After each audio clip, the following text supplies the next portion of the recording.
자, 다음 이어서 관세 문제 짚어보도록 하겠습니다. 사실 한국 정치야 워낙 시끄럽지만 진짜 민생에 영향을 미치는 큰일은 관세 이야기일 것 같습니다. 미국과 자동차 관세 협상이 마무리되지 않아서 일본의 도요타는 관세가 15%로 낮아졌는데 우리 현대기아차만 25%의 관세를 정면으로 맞고 있습니다. 정부는 협상이 잘 타결됐다. 일본은 27.5%인데 우리는 25%로 합의 봤다라고 대대적으로 처음에 홍보를 했었죠. 하지만 실상은 달랐습니다. 자동차 업계는 그야말로 피말리는 2025년을 보내고 있다. 이렇게 평가를 해야 될 것 같은데요. 그런데 왜 이렇게 자동차 관세 협상이 장기화되는 거냐? 이거는 한국 정부가 국익 관점에서 미국의 지나친 요구는 받기 어렵다는 기조를 유지 중이기 때문입니다. 한국은 대미 투자 결정 주도권을 미국이 행사하는 것, 그리고 투자 이익의 90%를 미국에게 넘기는 조건에 절대 응할 수 없다라는 입장입니다. 일각에서는 3,500억 달러를 주는 대신 차라리 25%의 관세를 물자라는 주장까지 나오고 있습니다. 위원님, 이런 주장 현실적인 대안으로 좀 보십니까? 여러 가지 복잡한 사안에 대해서 대응책이 중구난방으로 나오고 있습니다. 근데 실익이 무엇이 좋을 것인지 거기에 대해서는 또 뚜렷한 해답이 나오질 않습니다. 지금 저는 이 무역 사태만 보면 저는 국가 비상사태다. 우리가 대한민국이 48년도에 나라다운 나라처럼 건국되고 나서 정말 첫 번째 경제위기가 1997년이었죠. 외환위기였습니다. 외환위기가 왔을 때 제가 그때 사회부 기자였는데 사흘 나흘이 지나면 일가족이 극단적 선택을 하는, 일가족 서너 명이 한꺼번에 극단적 선택을 하는 그 사건이 꼬리를 물었습니다. 제가 그때마다 그 집에 가서 그 참담한 현장을 봤을 때 저는 기자 생활을 얼마 하지도 않았을 때 저는 경악했습니다. 정말 이거 정말 이 돈이 이렇게 한 가정을 이렇게 풍비박산 내고 이렇게 가장이 애들을 다 죽이고 자신도 극단적 선택을 하도록 만드는구나. 이렇게 참혹한 광경을 벌이게 한 그 원흉이 누구냐? 바로 정치구나. 이 외환위기를 만든 게 결국 정치 아니냐. 이렇게 달러가 부족해서 우리나라 달러 없어서 이렇게 거지꼴이 되니까 결국 우리나라 사람들 전부 다 달러가 폭등해서 물가를 견디지 못하고 그리고 금리를 견디지 못해서 이렇게 스스로 목숨을 끊는 사람들이 비일비재한 그런 국가 비상사태가 터졌을 때 저는 다시는 이런 일이 있어서는 안 된다고 생각했었는데 그 이후에 또 한 번 금융위기라는 우리 또 국가 비상사태를 한번 겪었습니다.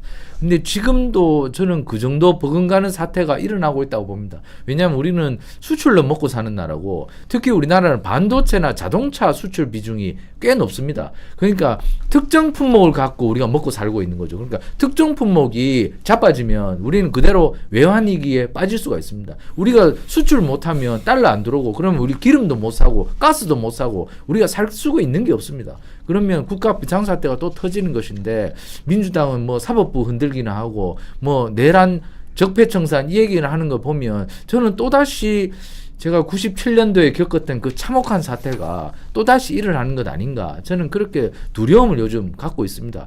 이게 우리가 자동차 못 팔고 반도체 못 팔면 결국에는 우리는 정말 빈털터리가 되고 기름 못 사서 우리가 제대로 좀 이따 이제 겨울이 올 터인데 그러면 그 겨울 나기는 어떻게 할 것인지 참 암담하고 참 앞이 캄캄한데 저는 이 사태에 대해서 너무나 우리가 정치권이 안일하게 대응하고 있다. 정부도 솔직히 여기에 별로 관심이 별로 없는 것 같아요. 저는 이렇게 되면 대통령 특사단을 만들어서 미국에 보내야 된다.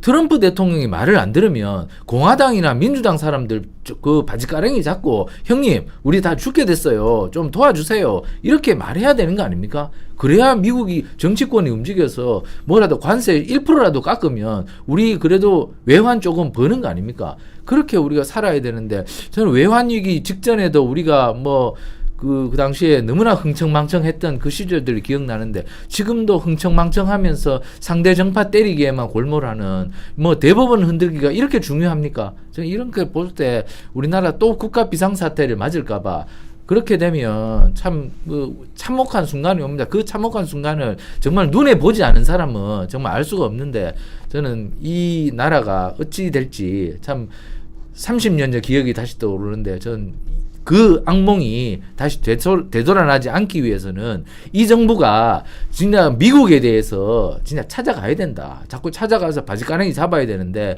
그 행동을 하지 않아서 정말 국민의힘이 정말 이 정부 여당에 대해서 회초리 좀 들어서 정말 미국 가서 우리가 이 무역 전쟁에 정말 전사로 뛰어야 되는데 그 행동을 빨리 좀 옮겨주셔야 되는데 저는 이게 될지 모르겠는데 정말 좀 앞이 캄캄하고 암담합니다. 네, 국가 비상사태 수준이다 이렇게 말씀을 해주셨는데 아까 전에 걱정하셨듯이 또 반도체 의약품 관세를 이제 자동차보다 더 높게 받겠다 이런 트럼프의 발언이 있었습니다.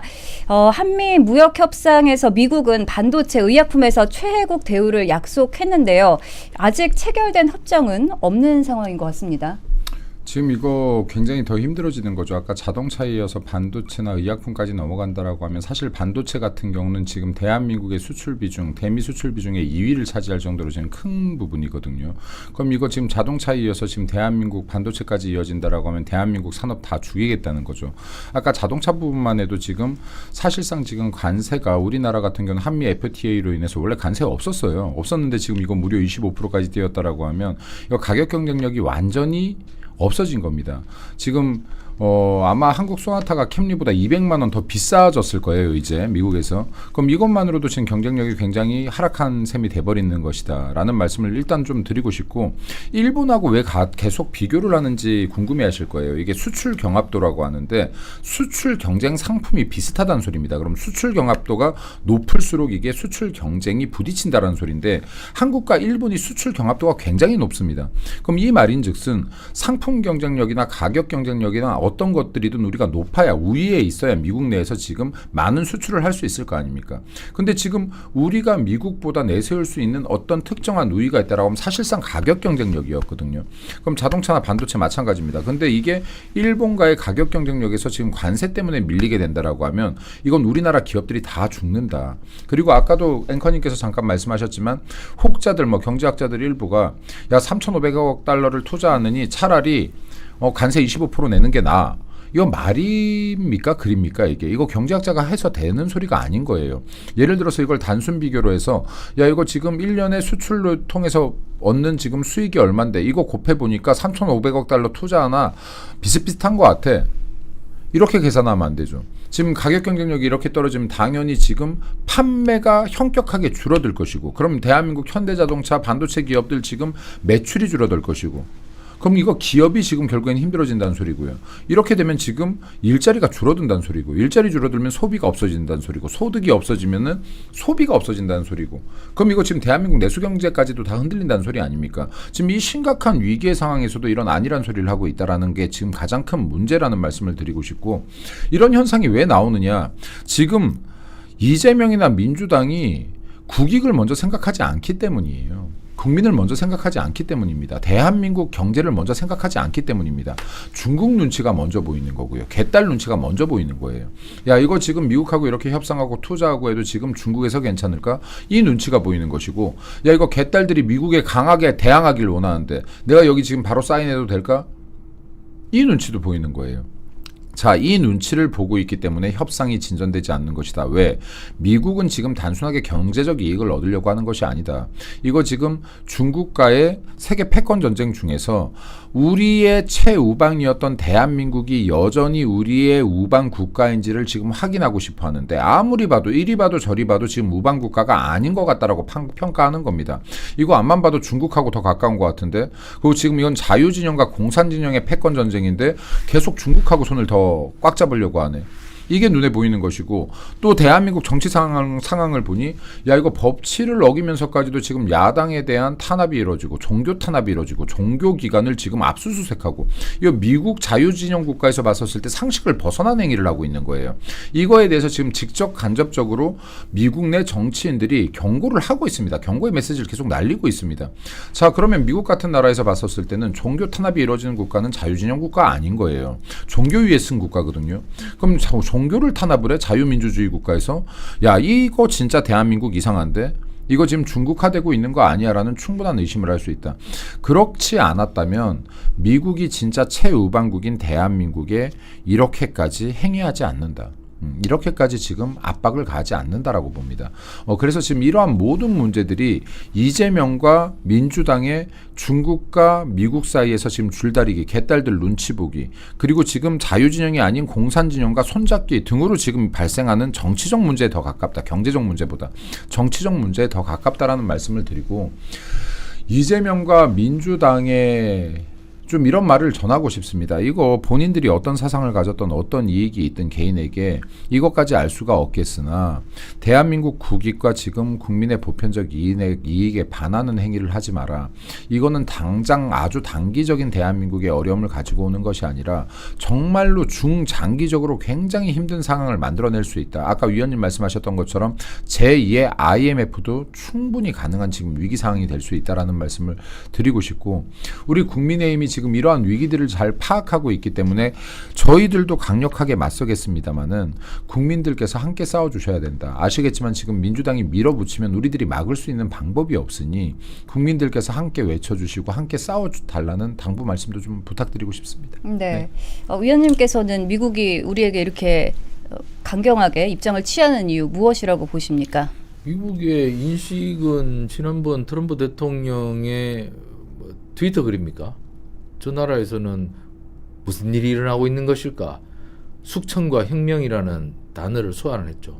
그 사람 상대 정파를 숙청하고 그리고 혁명 같은 걸 일으켜서 상대 정파를 일망타진하려는 그러한 노력이 있는 거 아니냐. 그래서 그 과정에서 심지어 존중받아야 할 신앙의 자유까지 깨뜨리면서 교회까지 그 뭐 사법 처리의 대상으로 삼으면서 그렇게 하는 것에 대해서 트럼프 대통령 입장에서는 경악을 금치 못하겠다는 취지에서 저는 그런 글을 썼다고 생각합니다. 물론 정상회담에서는 그 얘기를 꺼내지는 않았지만 어쨌거나 그 글의 의미를 우리가 곱씹어 봐야 된다고 생각합니다. 그런 숙청과 혁명이라는 그 나라가 이 두 단어로 상징이 된다면 어떤 나라가 우리나라와 무역을 하겠으며 어떤 나라가 우리나라에 와서 비즈니스를 하겠습니까? 저는 숙청과 혁명이 일어나는 나라에서는 비즈니스도 없고 무역도 있을 수 없다고 생각합니다. 그렇기 때문에 트럼프는 우리나라를 신뢰의 대상으로 별로 보지 않는 것 같아요. 그러니까 오히려 중국보다도 더 못한 나라로 취급하고 있는 게 아닌가. 그래서 관세를 이렇게 무지막지하게 올리고 그리고 뭐 대미 투자를 이렇게 무지막지하게 하라고 하고 심지어 우리나라 근로자 300명을 갖다가 죄인 취급해서 수갑 채워서 감금을 하고 이런 뭐 건국 이후에 한 번도 겪어보지 못했던 일이 벌어지는 것은 트럼프의 책임만은 저는 아니라고 생각합니다.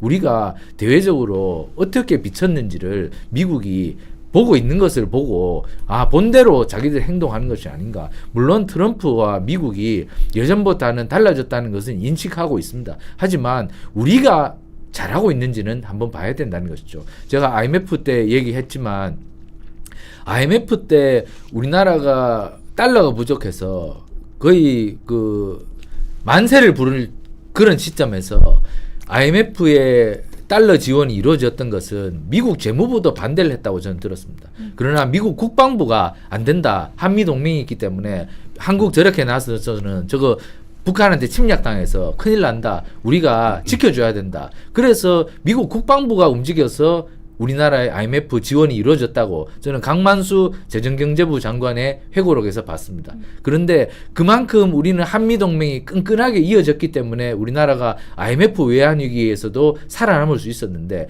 지금 과연 그만큼 동맹에 끈끈한 것이 있는가? 그것이 우리가 지금 미국하고 과연 다리를 놓고 왔다 갔다 하면서 손을 잡고 있는가 한번 돌아봐야 된다는 겁니다. 저는 우리나라가 미국한테 지원이 끊기면 우리는 그냥 끝나는 겁니다. 저는 우리나라 주식시장 끝나버리고 그렇게 된다면 바로 북한의 침략을 받을 수 있는 그런 상태가 된다. 지금 이 사태를 그냥 뭐 관세 좀 오르나 뭐 현대차 안 팔리나 이렇게 끝내서는 안 된다는 겁니다. 이것이 바로 안보와도 직결되는 것이기 때문에 지금 정부 여당 정신 차려야 된다. 진짜 30년 전에 참혹한 상황 또 되돌아올 수 있기 때문에 정신 차려서 이 위기를 풀어나가야 된다. 경각심을 제발 좀 가져주시기를 강력하게 촉구를 합니다. 네, 또 일각에서는 트럼프가 중국, 러시아 등 강대국과의 협상 또 그들이 미국 기업에 미치는 영향 등을 우선 고려하고 있는 것 같다. 이렇게 분석을 하고 있는데요. 의원님, 우리나라는 어떤 선택을 좀 해야 될까요? 전략적으로. 일단은 지금 이게 어떻게 보면 고래 싸움에 새우 등 터지는 격일 수도 있지만은 중요한 것은 우리는 사실 강한 나라이면서도 굉장히 약한 나라였다. 그리고 우리가 강한 나라이면서도 약한 나라였다라고 하는 것은 우리 자력이 분명히 있어요. 자력이 있음에도 불구하고 우리가 지리적 입지가 공산국가에 둘러싸여 있는 형국이에요. 그리고 지금 남북 간의 전쟁이 종료된 상태가 아니라 휴전 상태에 있고 또 지금 북한은 계속해서 무기 개발을 해왔습니다. 자신들의 인민들을 먹여 살리는 것보다 모든 이 경제적인 것들을 무기 개발에 투입했던 나라예요. 결국엔 지금 핵 보유국으로 인정받고 있는 겁니다. 자, 그러면 우리나라가 그럼에도 불구하고 나라 영토를 안전히 지키고 대한민국 국민을 안전히 지킬 수 있었던 것은 우리 우방국인 미국과의 협력 관계가 돈독했던 것이고 그리고 한미일 삼각 공조가 든든했기 때문인 것인데 이런 것들을 지금 깨트리고 지금 중국 눈치를 보기 시작한다라고 하면 중국은 과연 우리 편일까요? 그러니까 이 부분에 대한 스탠스를 명확하게 해주는 것이 좋다. 어떤 것이 지금 장기적으로 봤었을 때 국익과 국민에게 도움이 되는지를 분명히 파악해야 되는데 제가 볼 때는 아까도 말씀드렸지만 이재명이나 민주당은 국익이나 국민의 이익에 관심이 없어 보인다라는 겁니다. 지금 오로지 권력 투쟁과 이미 권력을 다 획득했음에도 불구하고 이 권력을 어떻게 하면 장기적으로 갖고 갈 것이냐, 영구히 할 것이냐에 지금 골몰한 것이다. 지난 100일 동안 한 게 뭐 있습니까? 정치보복뿐이 없습니다. 정치보복과 사법체제를 흔들어서 사법까지 장악하려는 시도 외에는 민주당이 한 거라고는 하나도 없습니다. 네. 그리고 지금 시장경제를 무너뜨리는 것 이런 것 외에는 한 게 없어요. 왜? 지금 자유민주주의 체제의 근간이 되는 시장경제를 흔들고 민주주의를 흔들고 법치주의를 흔들고 있는 것은 결국에는 이들이 체제 전환을 시도한다라고 봐야 됩니다. 더 심하게 얘기하면 체제 전복을 시도한다라고 봐야 되는 겁니다. 예전처럼 이게 총칼을 들고 체제 전복 시도하는 시대가 끝났다. 이것은 제가 이미 거의 8개월 전, 1년 전부터 얘기를 했던 것인데 이제는 법안 10개만 바꿔도 체제 전복이 가능하다. 체제 전환이 가능하다는 얘기는 제가 지금 이미 오래전부터 했습니다. 저한테 만약에 대한민국 체제를 법 10개로 바꿔보라면 난 바꿀 자신이 있다. 민주당도 이거 충분히 하지 않겠는가. 근데 단지 민주당이 지금 국민들이 체감하지 못할 정도로 사법부터 조금씩 이 법안들을 막 밀어붙이고 있는 것인데 국민들이 이걸 체감할 때쯤에는 이미 대한민국이 자유민주주의 체제가 아닐 가능성이 굉장히 높다라고 저는 개인적으로 봅니다. 이거 분명히 전체주의로 전환이 가능한 상황이다. 이거 위기 상황이다.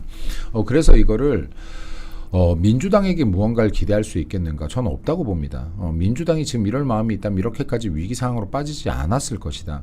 그렇기 때문에 지금 국민의힘이 비록 입법이나 행정이나 어떤 권력적인 면으로는 민주당과 대항할 힘이 없지만 밖에서라도 안에서라도 투쟁해서 이거 국민들의 여론을 끌어내고 이 여론을 바탕으로 민주당 정권 뒤집어낼 수 있어야 된다고 봅니다. 이게 아니라면 지금 대한민국 위기 상황을 현실적으로 막을 방법이 없다.